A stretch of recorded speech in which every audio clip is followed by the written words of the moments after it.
Hello children, accounting equation के topic में जो हमारी टीएस ग्रेवाल के अंदर मेन क्वेश्चंस हैं वो तो हमने कर लिए हैं लगभग, लेकिन I want that you should do some more practice. तो मैं आपके लिए एक और क्वेश्चन लेकर आई हूँ। ये क्वेश्चन फ़ोटो क्लिक करके मैंने आपको भेज दिया है। अब हम उस क्वेश्चन को सॉल्व करेंगे।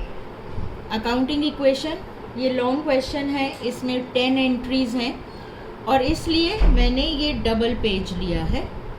इस डबल पेज में फर्स्ट पेज पर मैंने लगभग हाफ पेज पर ट्रांजैक्शन के लिए रखा है। ये हाफ पेज और इसका हाफ पेज मैं एसेट्स के लिए लूँगी and then remaining half page will be for capital plus liabilities. So we will have sufficient space for assets, क्योंकि ट्रांजैक्शंस के अंदर जब बहुत ज़्यादा एसेट्स और लाइबिलिटीज़ हो जाती हैं तो वो बड़ा मेसी हो जाता है, एज आई टोल्ड यू। तो मैं अकाउंटिंग इक्वेशन लिख रही हूँ, एसेट्स इक्वल टू का साइन यहाँ डाल रही हूँ। सो आप लोग भी जब आपका बड़ा क्वेश्चन होगा तो इसी तरह से करेंगे, इक्वल टू कैपिटल, कैपिटल में बस एक ही आइटम है, प्लस लाइबिलिटीज़। तो इस हिसाब से मेरे पास लाइबिलिटीज़ के अंदर भी काफ़ी स्पेस रहेगा अगर एंट्रीज़ के अंदर ट्रांजैक्शंस में एक से ज़्यादा लाइबिलिटीज़ होंगी। ये स्पेस है ट्रांजैक्शन का।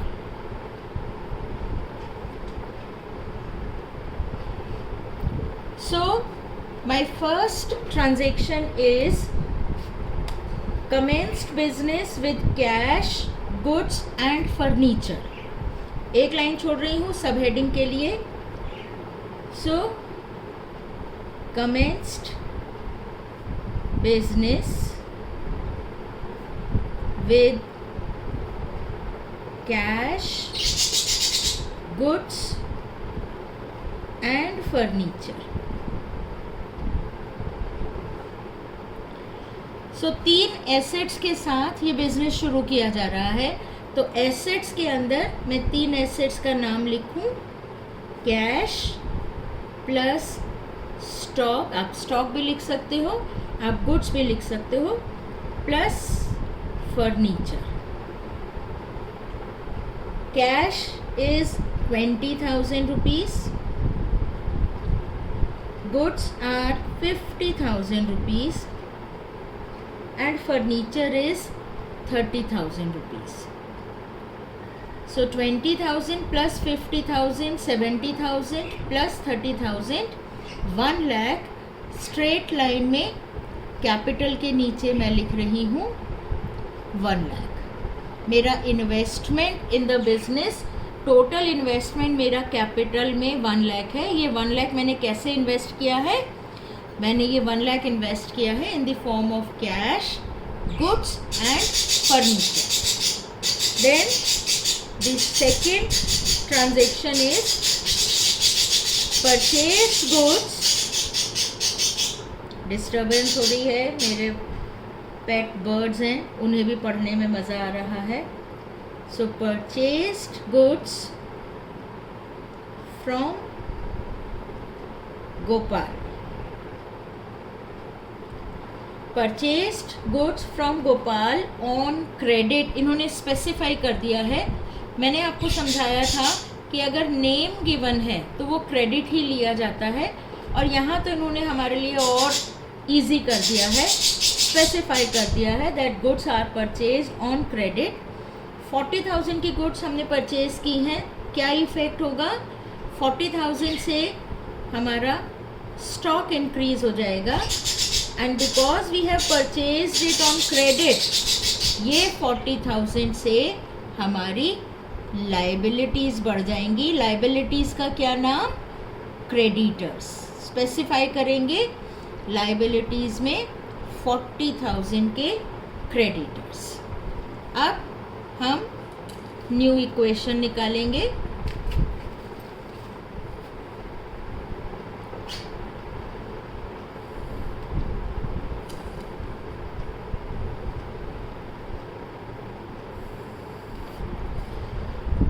न्यू इक्वेशन निकालेंगे।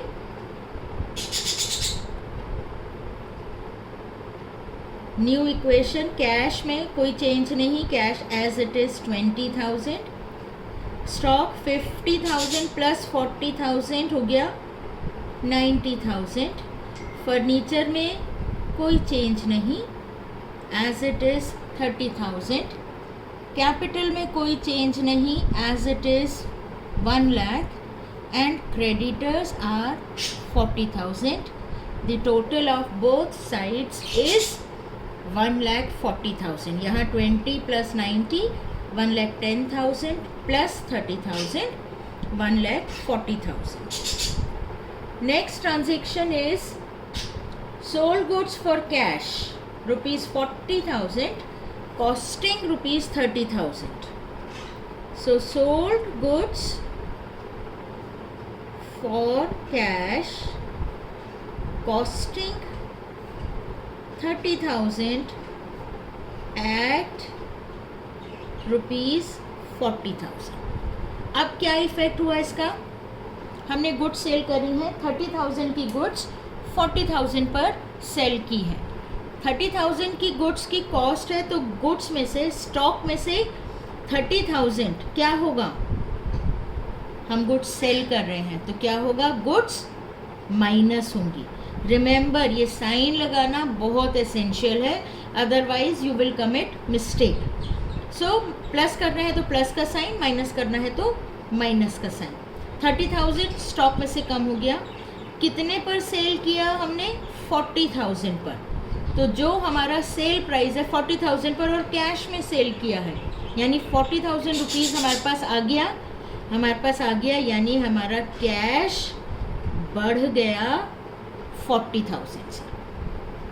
और 30,000 की गुड्स 40,000 पे बेची तो हमें 10,000 का प्रॉफिट हुआ। प्रॉफिट कहाँ जाएगा? Profit will be added to capital. So we will add 10,000 to capital. Let's find the new equation.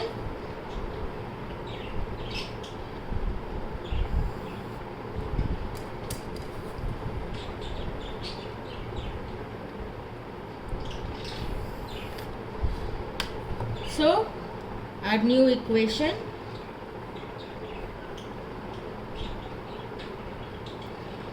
Cash 20,000 plus 40,000 हो गया 60,000।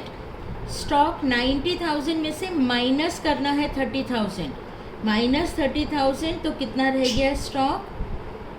60,000। फर्नीचर में no change, furniture as it is 30,000।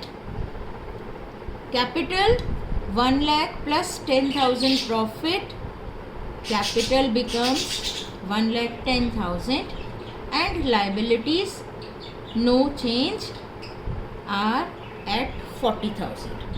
1,10,000 plus 40,000 is 1,50,000. 60,000 plus 60,000 1,20,000 plus 30,000 1,50,000. So both the sides of accounting equation are equal.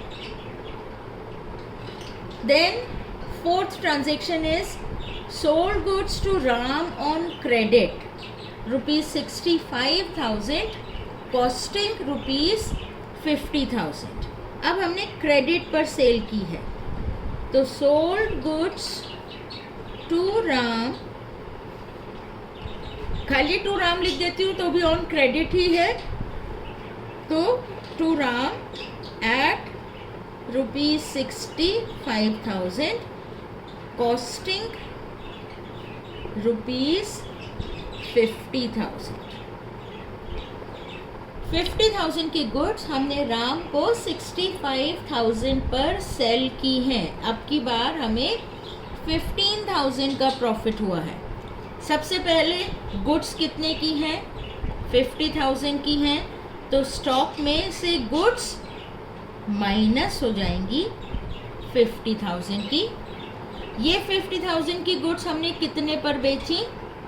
We sold these eight ₹65,000।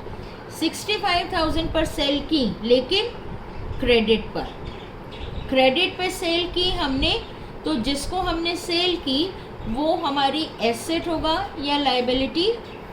Her word credit का मतलब liability नहीं होता।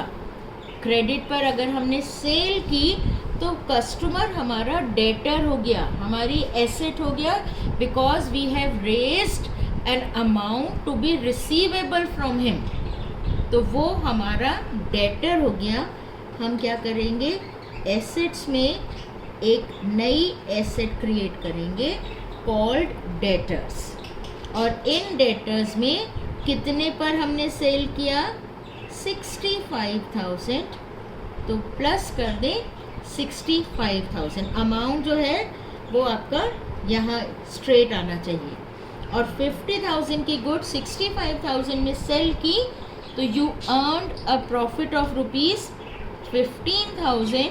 वो कहाँ जाएगा, that will be added to capital. हमें मालूम है कि profits are added to capital, losses are subtracted from capital, expenses are subtracted from capital, incomes are added to capital, additional capital अगर हम इन्वेस्ट करेंगे तो वो ऐड होगी, एंड ड्राइंग्स करेंगे तो कैपिटल से माइनस होगा। तो इन सब चीज़ों के लिए हमारा ट्रीटमेंट थ्रू कैपिटल ही होता है। Now again finding the new equation. Cash 60,000, कोई चेंज नहीं, एज इट इज 60,000 पर। स्टॉक में 60,000 में से 50,000 माइनस किया, how much stock is left, 10,000। Then there is no effect of the transaction on furniture, तो furniture 30,000 plus 0 is 30,000, and we have one more asset called debtors of rupees 65,000। अगर आपको किसी समय ये लगता है कि यहाँ पर ये वैल्यू लिखना मेरे लिए डिफ़िकल्ट हो रहा है, मैंने ऊपर हेडिंग दे दी, तो आप जब ये आपके पास एसेट बन गई तो ऊपर से इसको 0 भी लेकर चल सकते हो, कोई परेशानी नहीं है। सिमेट्री लाने के लिए आप ऐसे भी कर सकते हैं। Now the capital becomes 1,10,000 plus 15,000, that is 1,25,000। Creditors as it is 40,000। Now fifth transaction is withdrew for personal use goods costing rupees 5,000. So withdrew goods for personal use. Personal purpose के लिए हमने 5,000 की गुड्स विड्रॉ की। जब हमने withdraw किया है तो क्या है, हमारी कैपिटल कम हो जाएगी। और क्या विड्रॉ किया है हमने विड्रॉ किया है स्टॉक, हमने विड्रॉ किया है गुड्स। सो स्टॉक में से 5,000 हम अपने घर उठा के ले गए, जो हमारा ऑफिस का सामान था, हमारा शॉप का सामान था, वो हमारे घर के अंदर भी काम आ सकता है, तो हम उसको उठा के ले गए। तो क्या करेंगे, स्टॉक कम हो गया हमारा, और इस अमाउंट से हमारी कैपिटल भी माइनस साइन ज़रूर लगाएंगे, कम हो गई। अब find out the new equation.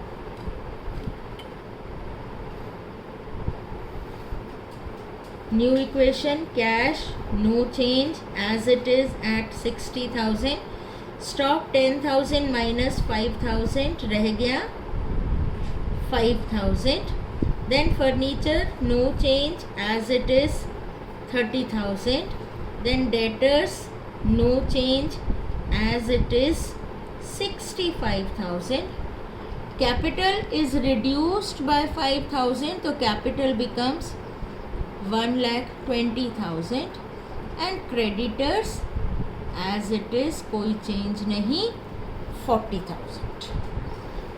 I hope सब समझ आ रहा है आपको, क्लियर है।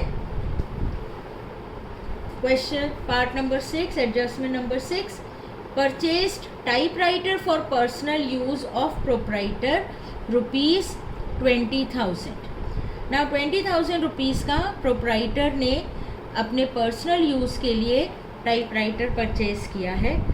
यहाँ पर जब ये इस तरह से हमने परचेज़ किया है, टाइपराइटर पर्सनल यूज़ के लिए परचेज़ किया है, तो इसका पेमेंट हम प्रिज्यूम करेंगे फर्म से हुआ है, अदरवाइज़ ये यहाँ पर ट्रांजैक्शन ही नहीं आती। आपको प्रोसेस बताया है अकाउंटिंग का, that first we identify a transaction, then we measure it in terms of money. अगर ये ओनर ने पर्सनल यूज़ के लिए जो टाइपराइटर परचेज़ किया है वो अपने ही पैसे से परचेज़ किया होता तो वो यहाँ पर लिखा ही नहीं होता। अगर यहाँ लिखा है तो इसका मतलब we have paid the amount from the business. So purchased typewriter for personal use, 20,000 rupees का टाइपराइटर हमने पर्सनल यूज़ के लिए परचेज़ किया है। क्या करें, इसको परचेज़ किया है 20,000 का, नाम नहीं गिवन तो कैश में परचेज़ किया है, तो 20,000 क्या होगा, कैश से माइनस होगा। दूसरा क्या इफ़ेक्ट होगा, क्या ये टाइपराइटर मेरी एसेट बनेगा? नहीं, बिजनेस की एसेट नहीं है, ये ओनर ने परचेज़ किया है। तो बिजनेस क्या कहेगा इसको? बिजनेस के लिए ये सिंपली ड्राइंग्स हैं। बिजनेस इस चीज़ में नहीं पड़ता कि भाई ओनर ने बिजनेस से पैसा निकाल के उस पैसे का क्या किया, वो टाइपराइटर लाए, वो गाड़ी लाए, वो बंगला लाए, वो घर के खर्चे लाए, वो घर का सामान ले, अपने बच्चों की फीस पे करे, वो कुछ भी करे, that doesn't make any difference to the business. Business will say that this 20,000 rupees owner has withdrawn from business, so with this amount his capital is reduced। बस सिंपली इतना। बिजनेस सिर्फ ये कहेगा कि ये ओनर की ड्राइंग्स हैं तो ओनर के कैपिटल से इस अमाउंट को रिड्यूस कर दिया जाए, बाकी मेरे को कोई मतलब नहीं है जी ओनर ने इस पैसे का क्या किया। तो simply we subtract the amount from the capital. Finding out, again हमें हर ट्रांजेक्शन के बाद न्यू इक्वेशन निकालनी है कि what is the equation now. Cash 60,000 में से 20,000 कम हो गया, रह गया 40,000 रुपीज़ का। स्टॉक में कोई चेंज नहीं है, as it is 50,000। Then furniture में कोई चेंज नहीं, as it is 30,000। Then debtors no change, as it is 65,000। Capital 1,20,000 में से 20,000 लेस हो गया तो कैपिटल रह गई 1 लाख की। एंड क्रेडिटर्स में भी कोई चेंज नहीं तो as it is 40,000। Total of capital plus liabilities 1,40,000। Here 40,000 plus 5 45,000 plus 30,000 75,000 plus 65,000 1,40,000। Coming to the next transaction, transaction number 7, purchased chair for office use। Purchased chair for office use। हमने 10,000 rupees की chair खरीदी है office use की के लिए for cash. 10,000 की हमने chair खरीदी है तो चेयर कहाँ जाएगी? हम अलग से नई एसेट चेयर नहीं बनाएंगे, हमारे पास ऑलरेडी एसेट है जिसका क्या नाम है, furniture, and chair is a furniture. तो ये जो हमने 10,000 की चेयर परचेज़ की है ये कहाँ पर ऐड हो जाएगी? फर्नीचर में। और क्योंकि कैश में परचेज की है तो क्या होगा, 10,000 हम सब्ट्रैक्ट कर देंगे कैश में से, स्टॉक में कोई चेंज नहीं, और 10,000 हम ऐड कर देंगे furniture. Chair is a furniture, तो उसे फर्नीचर में प्लस कर देंगे। अब क्या करना है, you all know we have to find the new equation.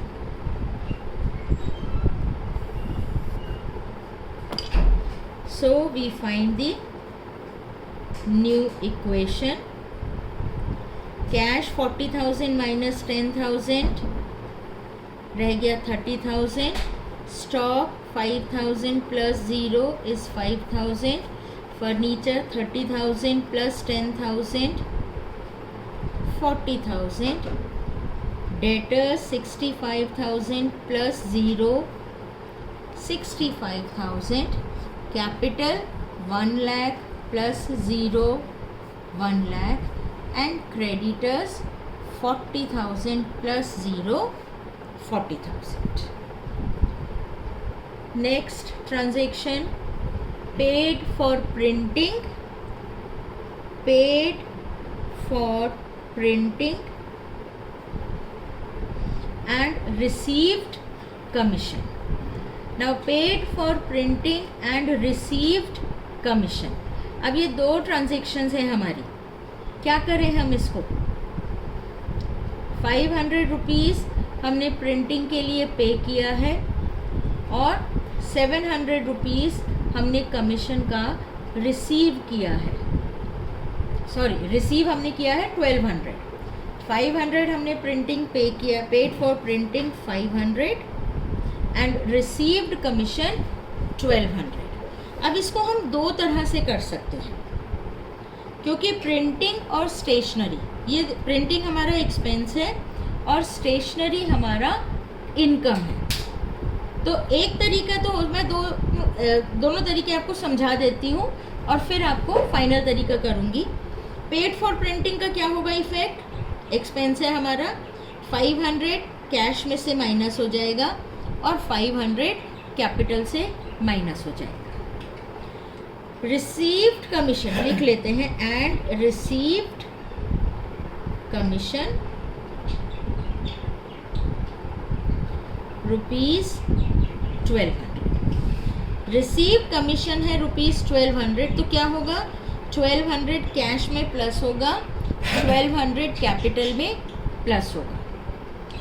एक तरीका हो सकता है कि आप इस ट्रांजैक्शन को दो पार्ट्स में बांट लें, पहले पेड फॉर प्रिंटिंग कर दें, 500 माइनस कर दें, फिर रिसीव कमीशन कर लें, 1200 प्लस कर लें। एक तरीका ये हो सकता है कि ये इकट्ठा लिखा, पेड फॉर प्रिंटिंग के सामने पेड फॉर प्रिंटिंग का इफेक्ट दिखा दिया, रिसीव कमीशन के सामने रिसीव कमीशन का इफेक्ट दिखा दिया। और एक तरीका हो सकता है कि क्योंकि दोनों का इफेक्ट कैश और कैपिटल पे जाना है तो हम नेट इफेक्ट दिखाते हैं। हमें 500 माइनस करना है पेमेंट के लिए और 1200 प्लस करना है रिसीव्ड के लिए, तो अगर हम चाहें तो नेट 700 प्लस कर दें कैश में और नेट 700 प्लस कर दें कैपिटल में। यहाँ पर जब हम नेट इफेक्ट दिखा रहे हैं तो ये चीज़ की गारंटी रखिए कि पूरा डिटेल आपका ट्रांजैक्शन के अंदर आना चाहिए। ऊपर की ट्रांजैक्शन में जैसे purchase chair for office use लिखा था, वहाँ पर हमने अमाउंट नहीं लिखा था, चल गया क्योंकि अमाउंट इधर आ गया, लेकिन यहाँ पर क्योंकि हम नेट इफेक्ट दिखा रहे हैं तो हमारा अमाउंट यहाँ पर आना ज़रूरी है। वैसे तो ऊपर की ट्रांजैक्शंस में भी हमें अमाउंट लिखना चाहिए। मैंने डायरेक्टली नेट इफेक्ट दिखा दिया। आप अगर चाहें तो दोनों ट्रांजैक्शंस को अलग अलग करके भी कर सकते हैं, इफ़ यू फील कि इकट्ठा करने में हमें परेशानी है। बाकी आइटम्स के नीचे कोई इफेक्ट नहीं है। We find out the new equation. Cash 30,000 plus 700 हो गया 30,700. स्टॉक एज इट इज़ 5,000 का. फर्नीचर एज इट इज़ 40,000 का. Debtors as it is 65,000. Capital में 700 प्लस होकर 1,07,000 and creditors as it is 40,000. ना 11th क्लास आप लोग देख रहे होंगे, मैं जब लिख रही हूँ वैल्यूज़ तो मैं ये कॉमा डालकर लिख रही हूँ इन वैल्यूज़ को, क्योंकि इससे मेरा टोटलिंग में ईजी रहता है.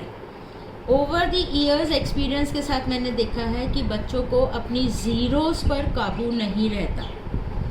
ज़ीरोज़ पर काबू नहीं रहता का मतलब है कि कई बार उनकी एक ज़ीरो एक्स्ट्रा लग जाती है, कई बार उनकी एक ज़ीरो कम लग जाती है, और इफ़ेक्ट ये होता है कि भाई फिर टोटलिंग में मिस्टेक आ जाती है. तो please be very careful when you are writing the values. आपकी ज़ीरोज़ एग्जैक्टली उतनी ही होनी चाहिए जितनी की required. Then 9th transaction is introduced fresh capital.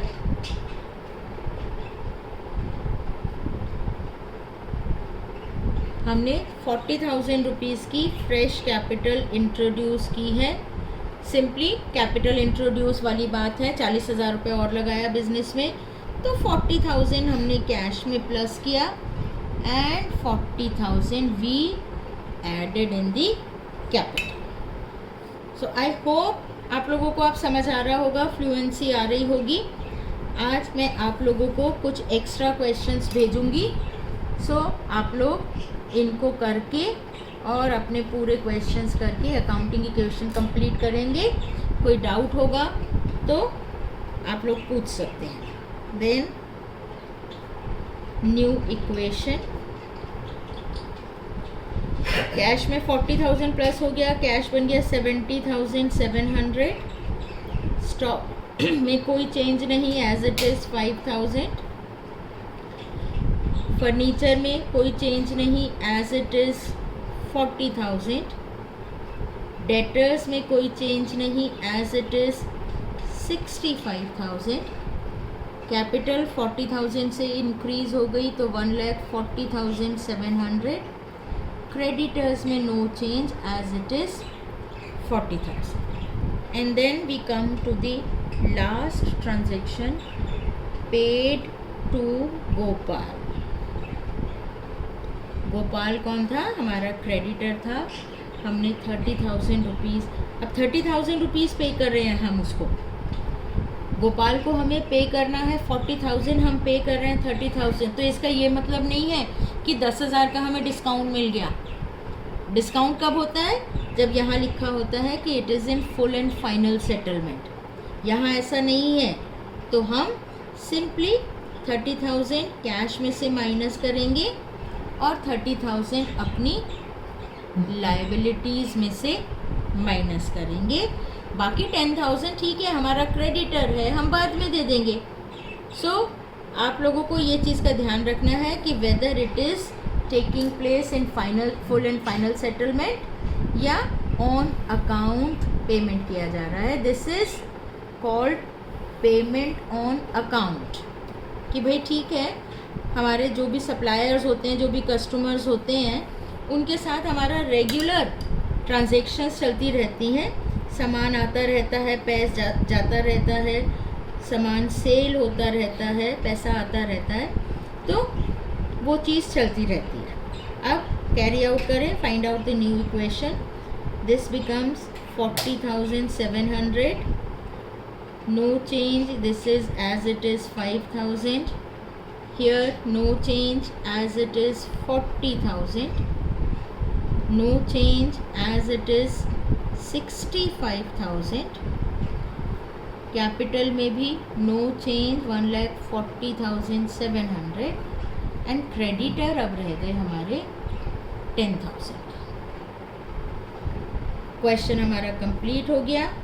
We find out the grand total. This side 1,50,700. Let's do the totaling here. 30, 30, 30, यहाँ 700. तो 700. Then 5 plus 5, 10. 10, 0, carry over 1, 1 plus 6 7, 7 plus 4 11, 11 plus 4 15. Total match हो गया आपका 1,50,000 is equal to 1,50,000. So when you see this, you can see that how neatly this has been done, and आप लोगों को भी इसी तरह से नीटली करना है.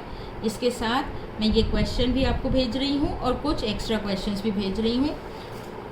Do these and submit your work. Thank you dear. God bless.